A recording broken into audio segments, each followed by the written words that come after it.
9:30টার সময় একটা untoward incident ঘটেছে সাইডার পার এরিয়াত আন্ডার 40 ক্রাই পিএস। ইনফরমেশনটা পাওয়ার পর কুইক রেসপন্স ফ্রম পুলিশ আমরা এই জায়গাত এসেছি। এসডিপিও, ওসি এবং আমি অ্যাডিশনাল এসপি আসার পরে আমরা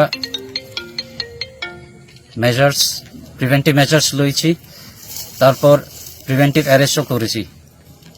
তারপরে SDM Kumarghat under section 163 BNSS লাগু করেছে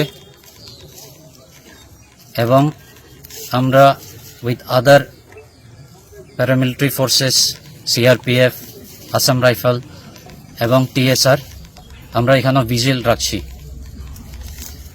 আমাদের শুধু পাবলিকের থেকে একটা অনুরোধ যে ফেক রিউমার্স যাতে স্প্রেড না করে, এবং যারা করে ওনার সঙ্গে কিন্তু আমরা অ্যাজ পার ল অ্যাকশন নিব।